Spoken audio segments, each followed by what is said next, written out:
Waffe Omulunzi ali ku mukutu guno ogwa Farm Business Uganda. Twagala okubanga tukwebaza n'okubanga otambulamu naffe ku mukutu guno eno ogw'abalunzi n'abalimi. Tugamba nti Farm Business Uganda, farmer to farmer, mulimi ku mulimi oba mulunzi ku mulunzi. N'olw'ensonga eyo twagala okubanga tukwebaza okubanga osubscribinga ku mukutu guno ate era n'olayikinga n'osharinga link. Bambi twebaza abantu abalebera ogwanga bajja mu inbox bambi ne mutulowoozaako n'ababuuza ebibuuzo ne tubiddamu ate nammwe ababa baagala okubako ebibatuusibwako ne mubifuna mukutu gw'abalimi era gw'abalunzi. N'olw'ensonga eyo nkugamba nti wosubscribinga n'olayikinga fe oba otuzizzaamu amaanyi. Leero tulina mu ofiisi era nkutegeeza nti leero kye tutunulirako tekyandetagisiza nagenda oba wala nnyo. Tugamba nti katule mu ofiisi mwennyini ate naawe obe ng'osobola okuba nga katugenda tunulira ku nsonga ey'okugema enkoko. Oli tetwakitunulira oba tudde mami ono ayinza okuba nga yeebikidde n'ogamba nti yatajja tiwaawa. Tulina vidiyo ezigoberera wano eno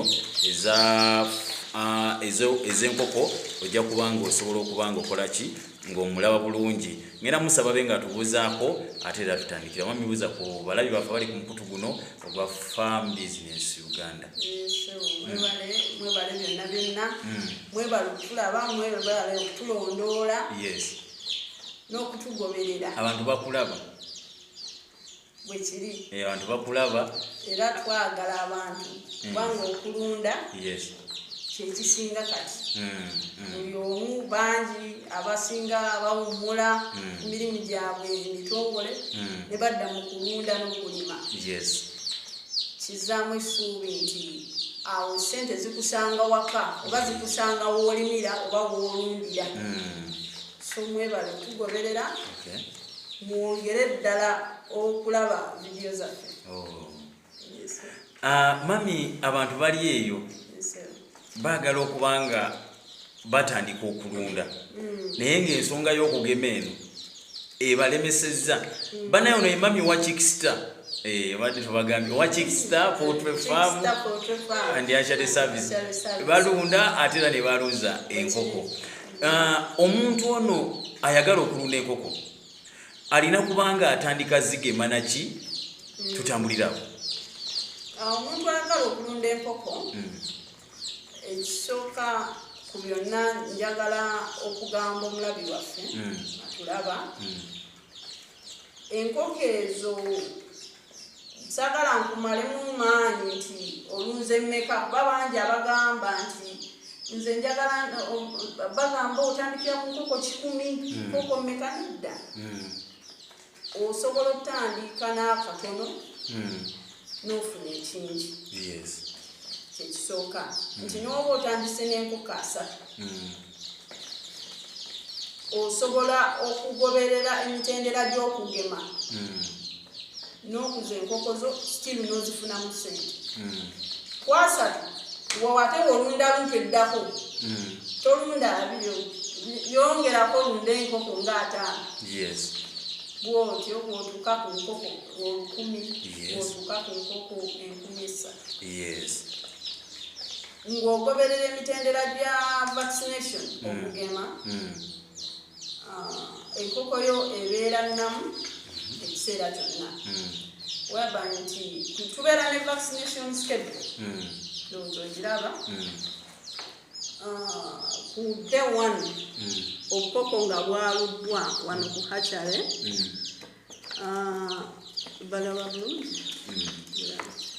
So obukoko nga bwaludda ku hatchery tubugema Malex ne Newcastle IB. Ku lunaku olusooka tubugema Malex. Totwala nkoko nga tetuzigemye Malex na Newcastle IB. kitegeeza Malex mu abalina okuba nga mumugema. Malex fe aba hatchery fe aba mugema ne Newcastle IB ennaku olusooka. Then ennaku endala ku day 7 obanga enkoko ziwezezza wiiki oddamu n'ogema Newcastle. Naye tumugema tutya? Jjukira eddagala eryo libeera mu ice, libeera linyuguga. Nkuwa amagezi gwali eyo oba gwawuliriza oba gwatulaba. enkoko ng'ozigema bangi abakwata eddagala eryo jjukira tuli kuwera mu ice nga linyogoga kitegeeza nti naawe olina okugema enkoko ng'eddagala eryo linyogoga naye bangi otabula eddagala nja balagako olunaku olulala butya we tugema enkoko ezo so enkoko ezo eddagala eryo lirina okuba nga linyogoga nti bangi abakwata ne basika eddagala mu mpiso mu kibomba ky'empiso ne bagema enkoko nga 10 kitegeeza enkoko ezasoose 2 ze zaafunye eddoozi entuufu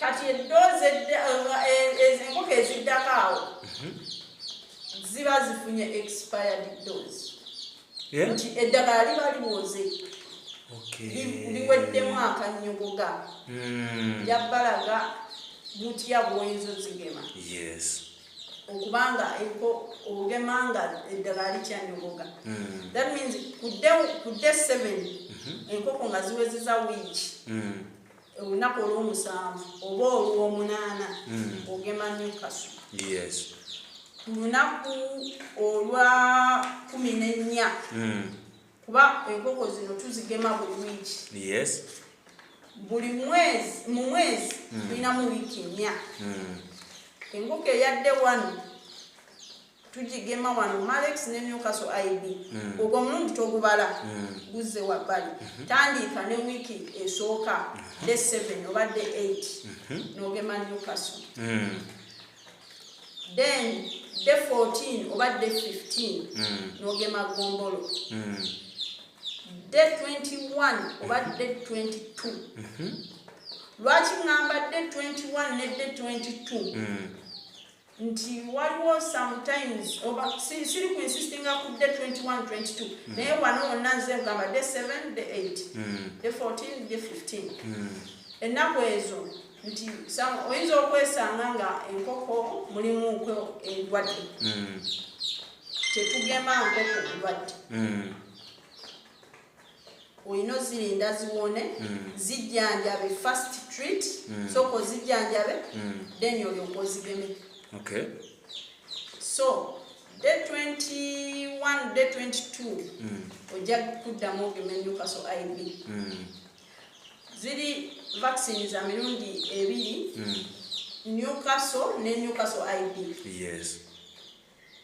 day 7 nakugambye Newcastle plain abera plain kale okinyonyola mu lulimi olwangu Newcastle then day 22 or day 21 ajja kuba Newcastle IB day 28 oba day 29 30 abera Gombolo kitegeeza Gombolo omugemi emirundi 2 ne Newcastle omugemi emirundi 2 emirundi 4 ng'olese giri emirundi gya kakyale omulundi gwa kakyale ogwo gwo tegubala olwedde bubeera vaccinating Malex ne Newcastle IB so ndowooza vaccination schedule mugirabye oba mujjagiraba enkoko mu buli ngeri yonna enkoko bwerwala oba bwezirwala mukwano gwange ali eyo tozigema sooka ozitreatinge sooka ozijjanjabe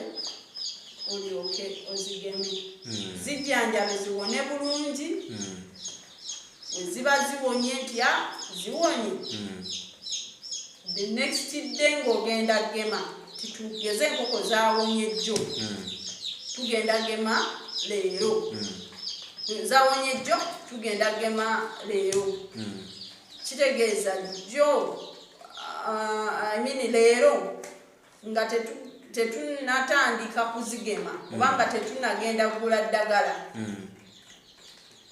ziwa amazzi plain water amazzi amerere nga temuli ddagala liri lyobadde okozesa ng'ozijjanjaba ziwa amazzi zinywe okugema tugema okuva ku makya tugema ku makya n'olweggulo olweggulo nini nga ssaawa 12 12 awo tugemera.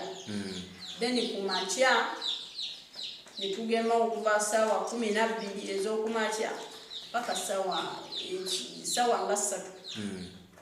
So kitegeeza nti bw'oba ogenda gema kumakya enkoko ziwe plain water ekiro zisule nga zinywa. Bw'oba ogenda gema lwaggulu ziwe olunaku lulamba amazzi then ogeme.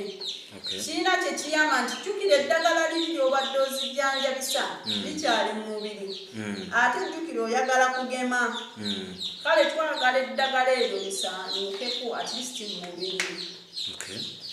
So nti vaccine egenda kusanga omubiri nga at least temuli nnyo ddagala nga tugijja bulidde liri eribadde lizijjanjaba so that vaccine eno ekola.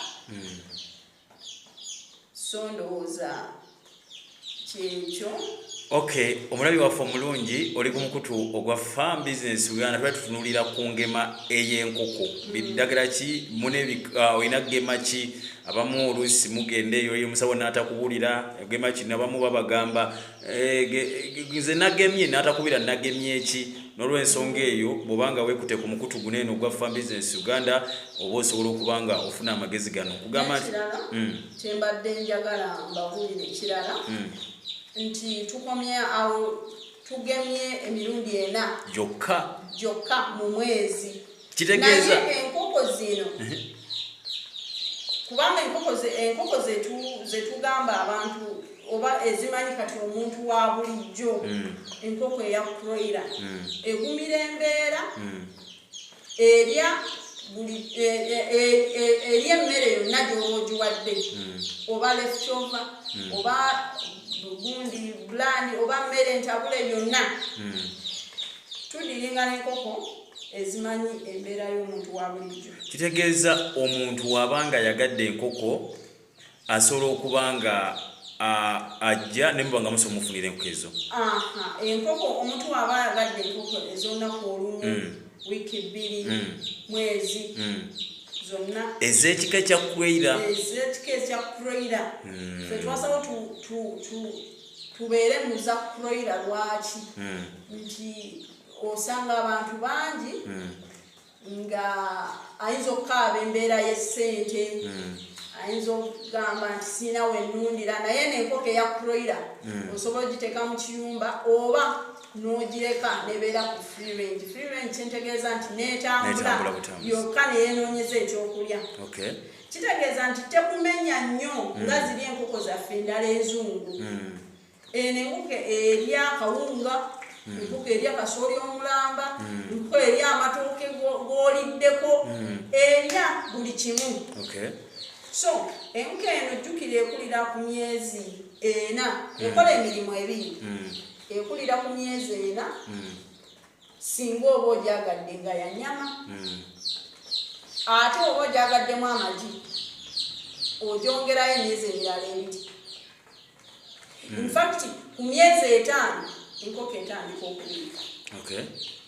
Oba ogibisiza bulungi ng'ogoberedde butya bwe tukuyigiriza okutabula emmere n'emmere ekigyoyina ogiwa. Omulabi waffe omulungi tujja kubanga ndowooza tutandikira mami abantu batulindirire bategere bajja kuba beeyongerayo nti okuva ku mwezi ogumu okweyongerayo gema ki.